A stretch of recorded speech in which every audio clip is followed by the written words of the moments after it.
paper lines up with the art. Oh, it does. Holy shit. Whoa, that might make it in the video. Hello everybody, I'm Dort. The video officially started.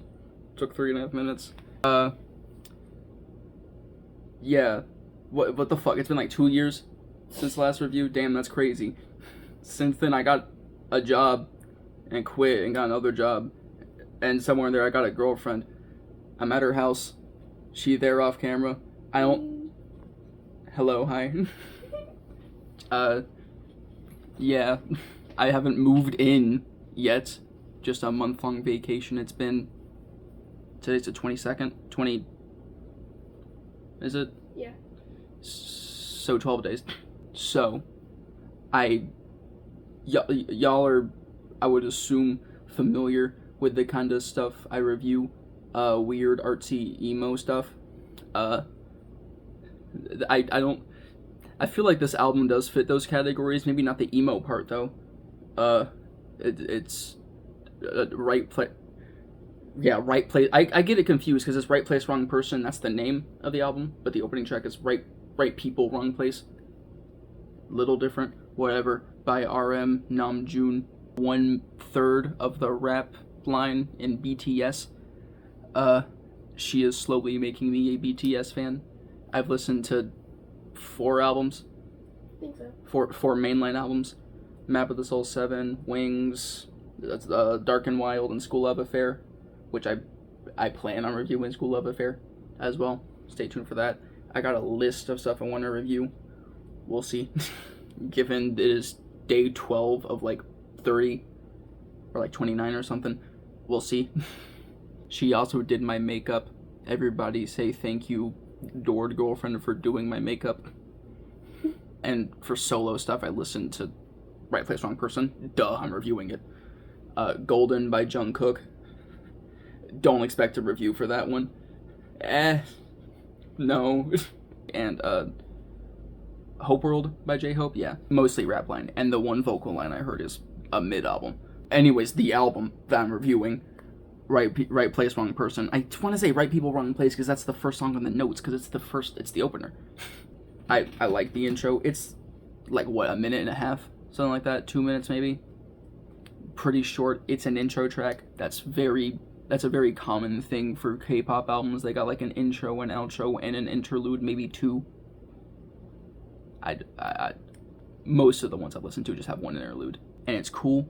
It's not the most flashy because there are full-length songs to follow it, but it's good. I like it. It's trippy, very synthy. The drums on it are really good, which is a very, very common thing for this album.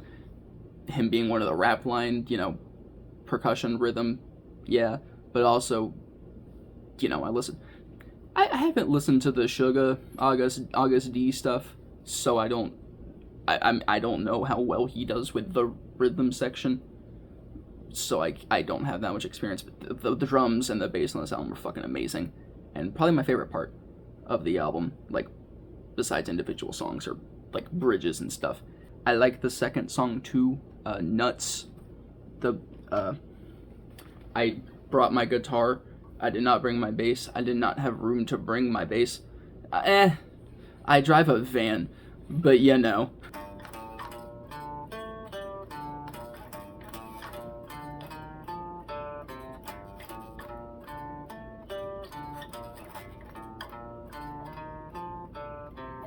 And the vocals do that as well.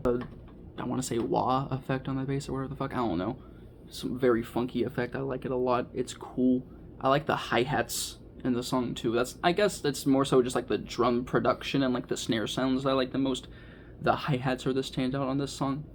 Make of that what you will. And there's like a bridge section that's really cool and like heavier and more guitar focused, soaring, and a weird, scary, creepy outro for like no reason at all. That's really cool and makes the song stand out a bit more. One of my favorites, I would say. And then we get like probably my least favorite main song on the album, My Girlfriend's Jaw just dropped.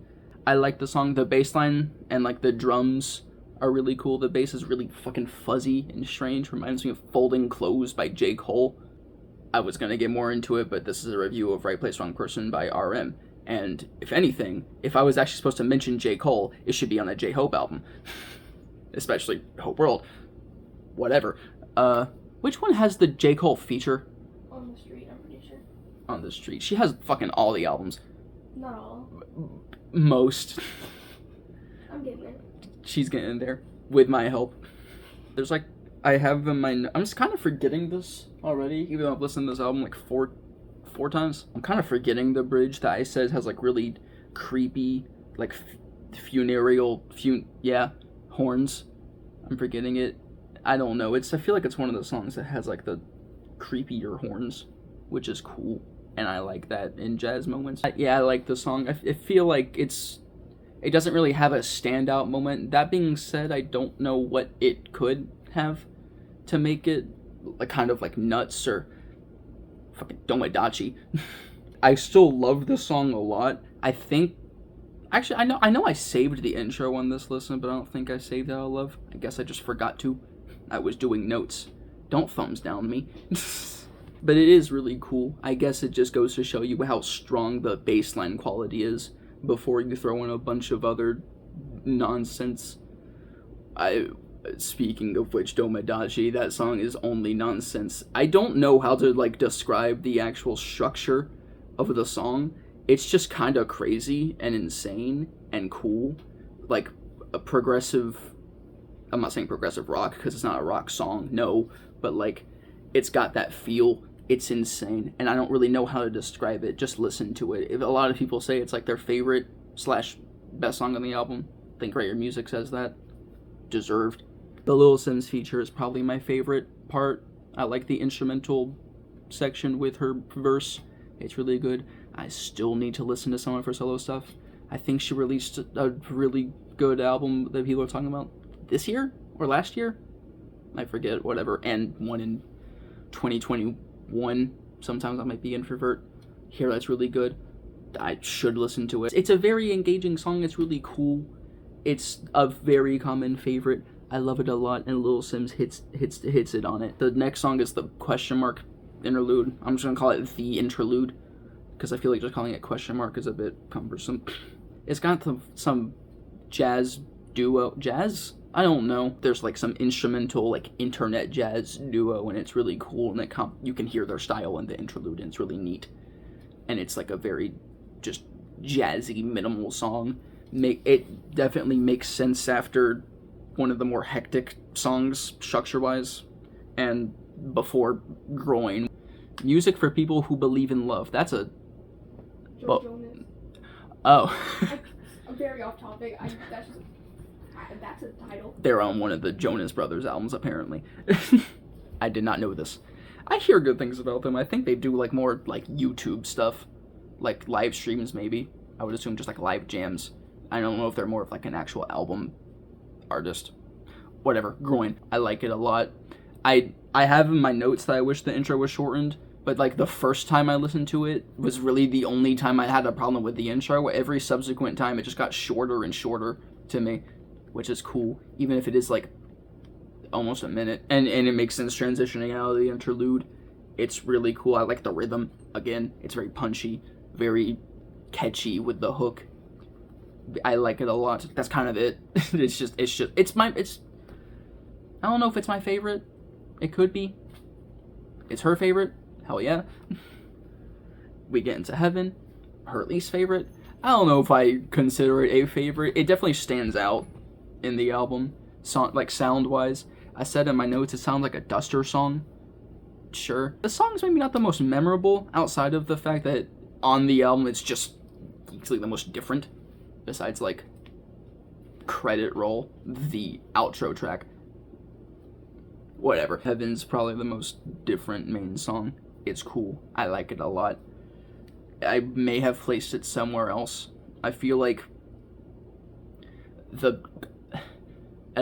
with like excitement or events, Domodachi going up, the interlude kind of calms down, Groin's a bit more exciting, and then Heaven's still a bit more of a like calm down moment. I don't know. Whatever. Lost. I don't have much notes for this besides my observation of it being basically a Tyler the Creator song production-wise. Stop shaking your head! It sounds so similar. It sounds like something off of Igor. I will say I do respect this album being 37 minutes. There's something good that can be said about a good album that is perfectly okay and reasonable in length. I respect that this album's short. I fuck with that. It makes re-listening actually cool. Actually, additionally, we listened to Gold Cobra by Limp Bizkit on like a drive to St. Louis. We're in Missouri, whatever. That album exhausted me.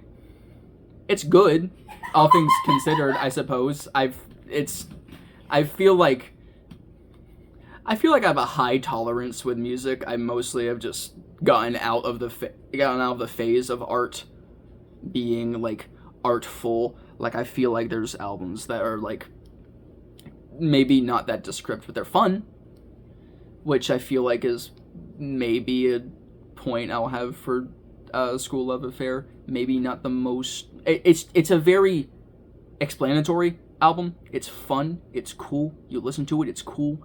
I don't know if it is the best for artistic, like critical viewpoint. Gold Cobra was fun. It's a fucking hour and then some.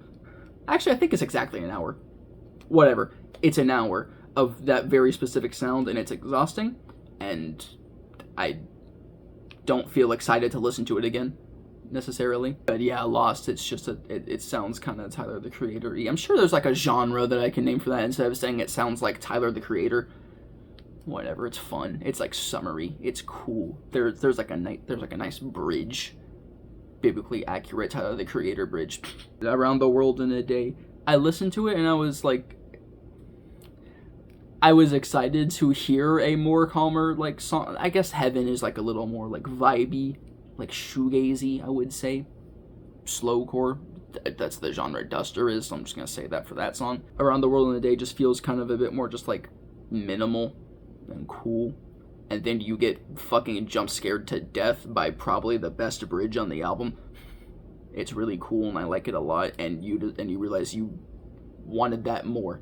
And the structure is kind of similar to Domodachi in the fact that it is just like a bunch of different moments, except maybe only just halfway through. It's maybe another favorite.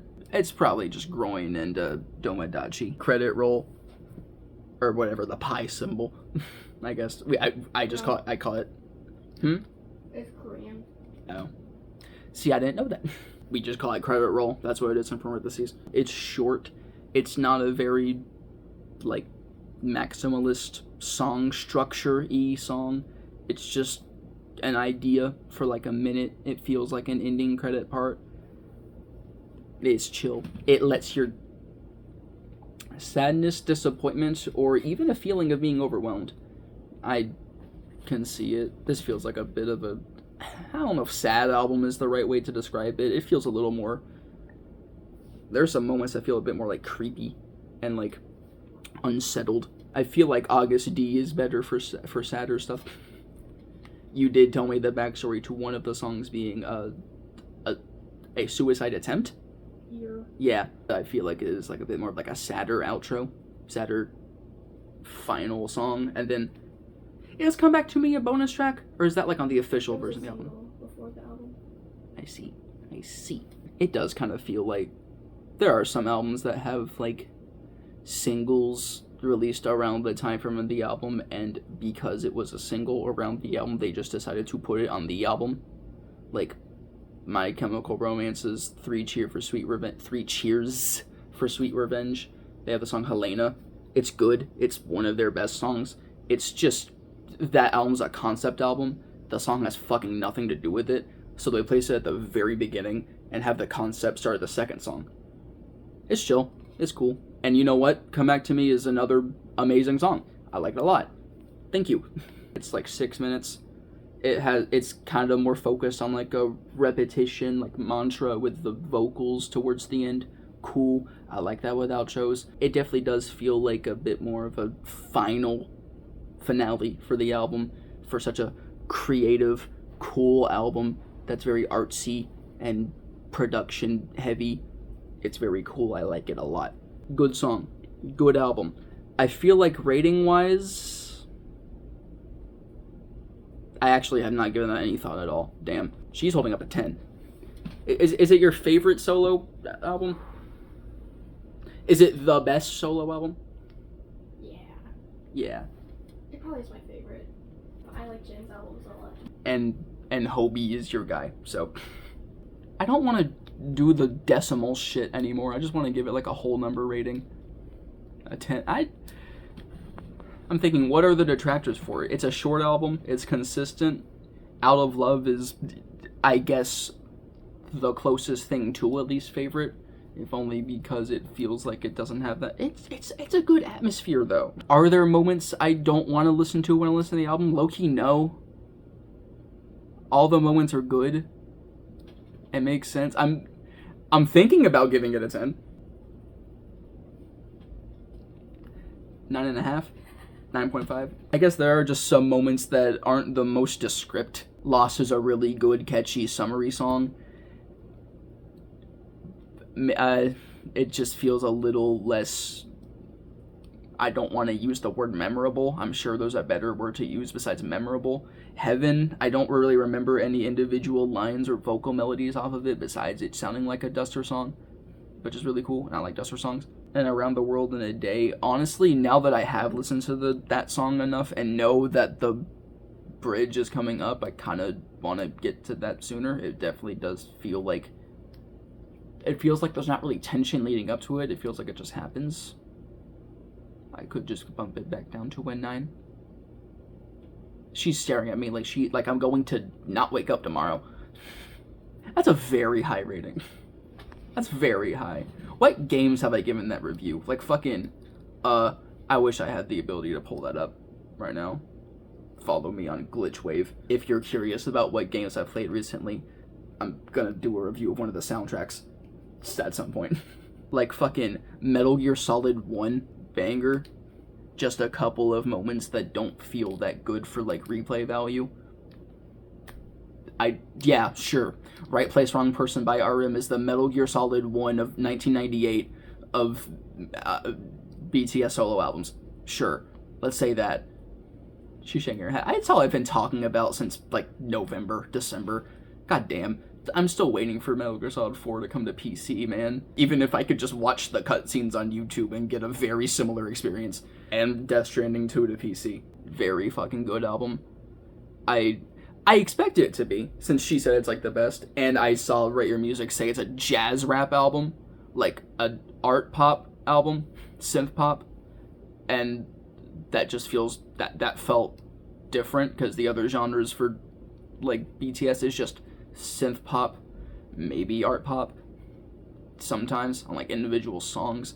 I feel like it is a shame it's the first solo album I listened to. And the next one I listened to was Golden. I feel like going from, I don't know if I would call this the most highbrow album ever. It's not like fucking 1900s classical music or some stupid pretentious stuff that I don't want to listen to because it's not fun to listen to. But like going straight from, I assume the highest bar art-wise of the solo albums to Golden by Jungkook. Fucking you write 7 days a week, Monday, Tuesday, Wednesday, Thursday. I learned that song too. Ah fuck, it's on.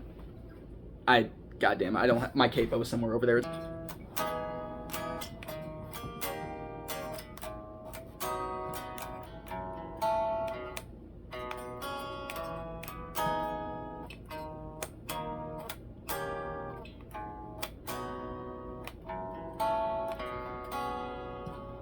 Type shit. That one's rough. You want to give I don't know if I could give it a rating off of it because I heard the full album once. And individual songs for a little bit when she was quizzing me on the vocal line.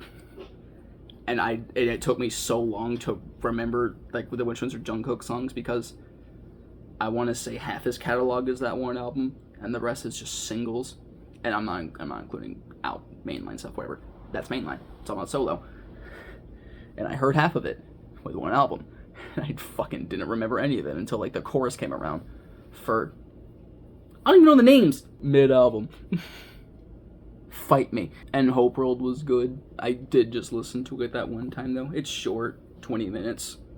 It's chill. It's cool. Again, probably needs re-listens. Is Golden longer than Right Place, Wrong Person? Because because I play a song per. According to the CD, it's 34 minutes. I'm 31. Either way, right play song per is longer. Good. Is that including the non-explicit version of 7? Okay. So like 28 or something. Again, that's something I respect about BTS albums, except for like Map of the Soul 7. They're pretty short and re-listenable as a result. It doesn't wear you out by the end. Very good album. Very respectable album. I respect it a lot. And that's me saying that. The person who gave Black Country New wrote Brave Little Abacus album a 10. And Black Country New Road for that matter, but not reviewed. That's me saying that. Very good album. Listen to it. If you are going to listen to other solo stuff, maybe set your expectations a bit lower, because it's a bit more artsy than those. But it's very good and worth listening to. Do it right now. It's, according to this, 34 minutes. You won't regret listening to a 34-minute album. Goodbye. Bye. I'm not going to do the thing where I blow a kiss because she told me not to. And she's my girlfriend. And I'm not blowing other people a kiss. Yeah. Goodbye. It was a little nerve-wracking doing a video again. And you know what? I'm going to do like borderline a dozen more. Woo! Yeah, maybe it'll push me over 1,000 subscribers and I can finally get monetization on my videos. Not that I need it. Raking in the dough. She did this. Yeah. Goodbye. See ya. I was gonna say tomorrow. I'm probably gonna record another one tomorrow. What are we doing tomorrow? Piercings and is that it? Restaurant. Which cat is that? Probably a Scally. Scallywag. Meow.